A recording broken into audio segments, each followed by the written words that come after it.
de produire une émission pour les animaux, si vous voulez. Ici, les programmes commencent chaque jour à la même heure.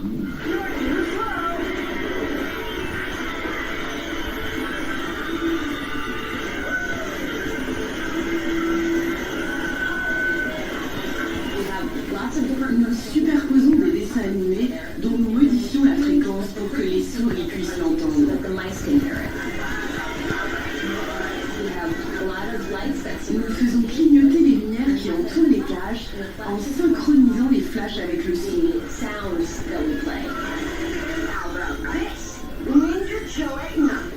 Nous faisons cela 6 heures par jour. La stimulation commence le 10e jour après la naissance et se poursuit pendant 40 jours. Le dispositif peut paraître étrange. Bombarder des souriceaux avec des flashs lumineux calés sur des bandes-sons de dessins animés reflète imparfaitement le vécu d'un enfant devant sa télé. Mais il s'agit du seul modèle disponible pour tester l'hypothèse.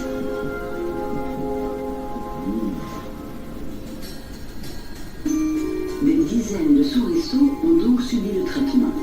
Ensuite, leur comportement a été étudié sous toutes les coutures et comparé à des souris non exposées. Résultat, les souris élevées 6 heures par jour devant cette pseudo-télé ne se comportent pas normalement. Nous constatons que les souris non stimulées restent au bord de la zone. Elles aiment explorer, mais veulent rester en sécurité. Avec les souris qui ont subi la stimulation sensorielle, le comportement est très différent. Elles courent autour de la reine de façon frénétique et passent beaucoup de temps au centre. Une attitude plus à risque. Nous interprétons ce type de comportement comme très impulsif. Une plus grande impulsivité, mais aussi des problèmes cognitifs. Les tests révèlent des difficultés d'apprentissage, une moins bonne mémoire, un faisceau d'indices qui évoque les troubles de l'attention. Chez les humains, nous observons dans nos études que l'exposition à des programmes rapides dès le premier âge diminue l'attention et augmente l'impulsivité. Et nous constatons le même phénomène chez les souris.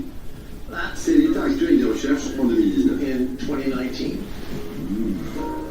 Même si la pertinence du modèle est critiquée par certains scientifiques, ces résultats confortent l'idée que la plupart des médecins se font sur les méfaits des écrans.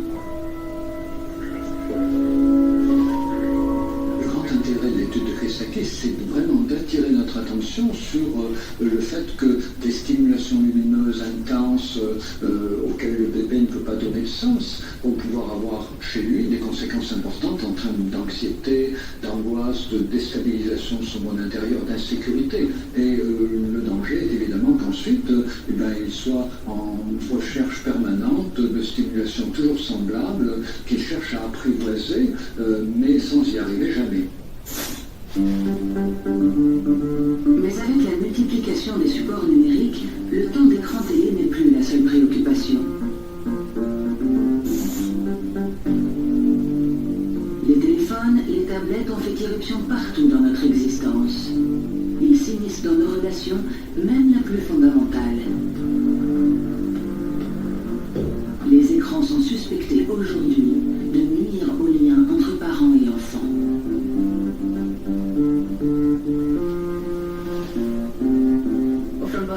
Au départ, le débat était centré sur la télévision, qui reste allumée en toile de fond, et les programmes pas adaptés aux enfants. Cela perturbe les interactions entre l'enfant et les parents. Maintenant, la question est de savoir à quel point l'usage du téléphone perturbe les relations dans la famille.